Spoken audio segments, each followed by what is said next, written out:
All right, you're welcome back. I think it was during the week I saw you tweet about all of how certain words become catchphrases in Nigeria over time, and the new one these days is restructuring. We seem to hear that a lot. Everybody seems to have a version of it. Some people do not want to hear about it. Some people think we need it. Some people think that's what would actually save Nigeria from all of the drama that's going on right now. And we're going to be talking about that and much more in this segment. I have here with me Japheth Omojuwa, who's a lot of things. I don't even know what to call you. Thanks for being here today. It's been almost 2 years since you were here. Thanks for coming back. Restructuring is the new catchphrase now. And it started off, of course, with all of the agitations that have been going on in the southeast, with the call for secession, for Biafra to become an independent nation. And then the northern youths, they say, okay, that there's a deadline for the 1st of October that all the people from the southeast need to leave before that day, or else, like they say in Nigeria, wait till you see you carry, sort of thing. I mean, it's not a very funny issue, but I mean, it just gives you an idea that Nigeria is at a point where we should be having proper conversations now. What does restructuring even mean? First of all, let's start with that. First of all, I need to say that this is not the first time we're talking about restructuring. It's just that we're having a different conversation, especially from a negative point, that this thing is about to crumble. But people, including myself, have always talked about restructuring. Now, restructuring from my own point of view, from what I have seen in the media, is sort of different from what some people are actually thinking about. They just think about, for most people, the sharing formula. For me, restructuring is basically having a truly federal system, a system that devolves power from the center and resides power in the different regions or in the different states. And I totally believe in that. I believe in that because the way Nigeria is structured at the moment, we are in a swim or die together situation. And I don't think that's a good idea. I think the different parts of Nigeria should be able to decide how they want to go, where they want to go to, on certain fronts, maybe not on, for instance, national defense, but on certain fronts like education, on certain fronts like even infrastructure, on power and all this. Like, why should somebody in Abuja decide whether somebody in Adeji in the far north or somebody somewhere in Ogun State has power or not? So these are the things. So when I think about restructuring, it's basically a really and truly Federal Republic of Nigeria, not the Federal Republic of Nigeria that we have on paper. So why is it so misunderstood?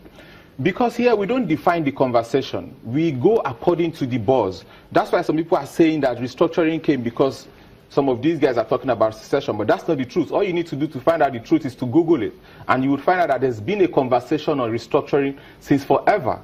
When I went for the US IVLP program in August, I really saw the American federal system with a very, very different point of view, and I was like, wow. After I came back, I still wrote a story on restructuring, and at that point in time, it still wasn't such a fat conversation. So we don't define the conversation, but really and truly, when you take the political interest and all those ulterior motives away from all these Nigerian issues, restructuring basically means to devolve power, to reduce the power from Abuja and let the states have more power. The power to basically more or less determine their destinies. And I think there's nothing bad with that. Seeing the way our federalism works now, do you think that's something that's ever going to happen? Because politicians enjoy the center.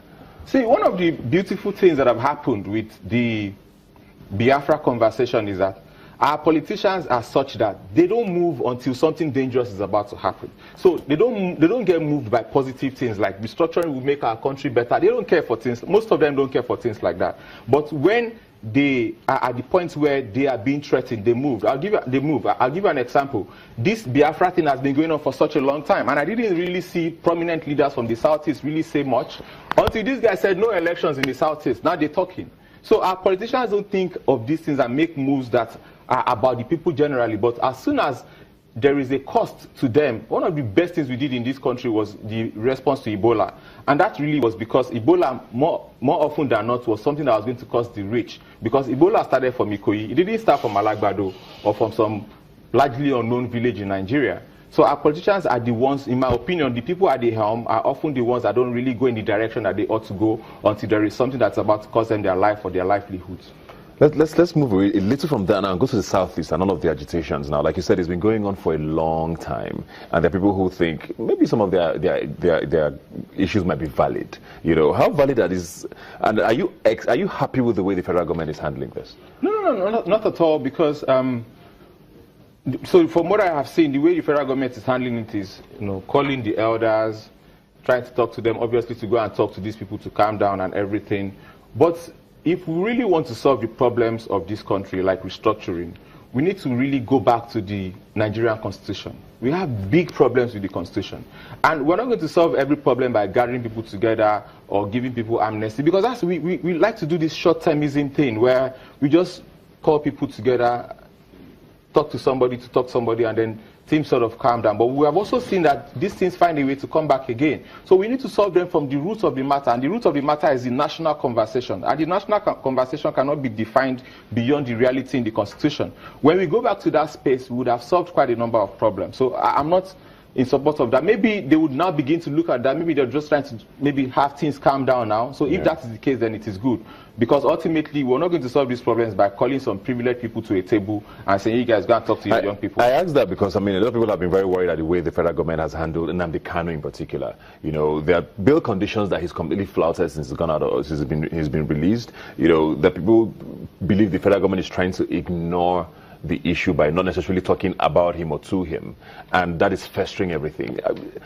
Is there a way to engage with him? See, there's a catch-22 situation here. Irrespective of how the federal government moves, they will get criticized about it, and that's the truth. If they ignore this guy, they will get criticized for ignoring him. If they, how a state should actually do, if they go after him, they'll get criticized for it. So and the Nigerian situation is an abnormal situation. So, and what do you do in an abnormal situation? You think differently from the normal way of handling it. So here, whatever response they give has to be holistic. They have to find a way to use the carrot. Sometimes they have to use the stick.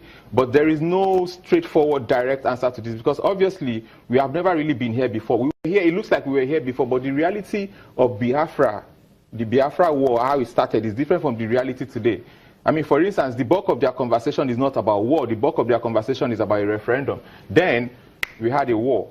And I've heard in one or two interviews him saying this is not a war, this is a conversation. So there's a lot of it that is actually very rational. A lot of what Kanu is saying that is actually very rational. Of course, there's also another part of it that when he's outside the big television platforms, when it's on his Biafra radio, you start to see the real intentions. So from Kanu's side, for instance, I don't see the entire thing as very, very bad. He has some very, very strong points that should be discussed.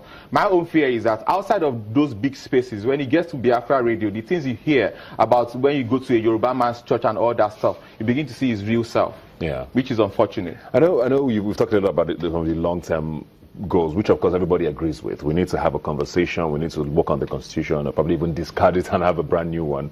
But looking at the way things are going, it looks like every week there's something even deeper with the issues, and we don't know what could be happening in another year or two. Are there any short-term sort of quick fixes that we can start employing while we start having those proper conversations? See, we've always had quick fixes. I'm not interested in any quick fixes anymore. We need to have these conversations. See, Nigeria has really got into I know we've always been in that situation where it looks like, wow, this is the brink, we're going to drop, and we don't drop. Really and truly, that's unfortunate, because somehow people have come to that situation where no matter what happens, they'll say, don't worry, Nigeria will be fine.